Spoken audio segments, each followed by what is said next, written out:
black people are not the original inhabitants of South Africa, which, in fact, they're realizing that now. When they claimed that they owned all the land, the original inhabitants, of whom there are not many left, said, excuse me, we were the original inhabitants. You guys were migrants here as well, which they were. Okay, the original inhabitants of southern Africa are called the Khoisan.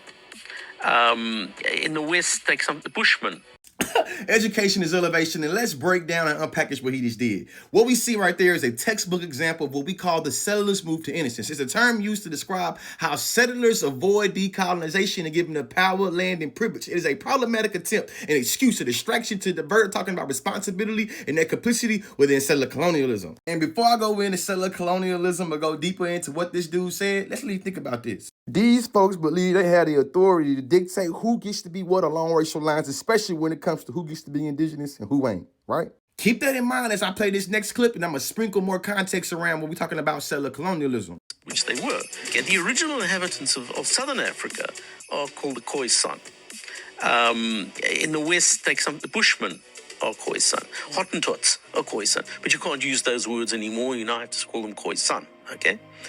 All right, now, and they were the inhabitants of the whole of southern Africa. So the whole of South Africa, at one stage, were Khoisan. The black people originated in what is now Cameroon.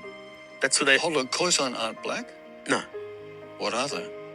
They're a completely separate ethnicity all on their own. In fact, if you look at them, they're kind of yellowy. They're a light brown yellow color, right. But they look more Asian than African. They do not consider themselves African. Interesting.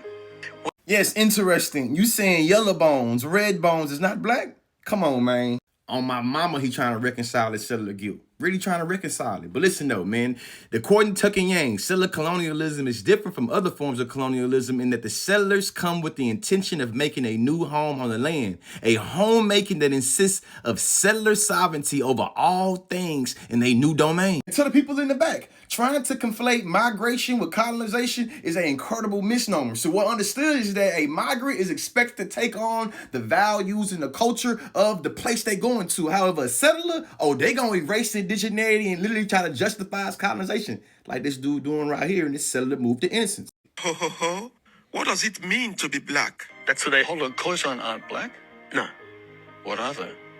They're a completely separate ethnicity all on their own. Look at them. Their skin is brown like mine. In fact, if you look at them, they have a 4C air texture like mine, so they can have proper dread. They are from the same Africa as me. In fact, we are neighbors. They're a light brown yellow color. Light brown yellow?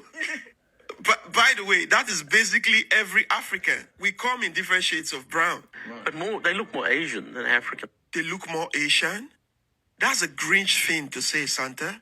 Khoisan don't look like Asians, but rather Asians look like Khoisan. Ever heard of the original race? Come on, Africa is the cradle of humanity. In conclusion, what if I told you that the ideologies of United States settler colonialism inform the settler colonialism of Israel, Australia, and South Africa? Education is elevation.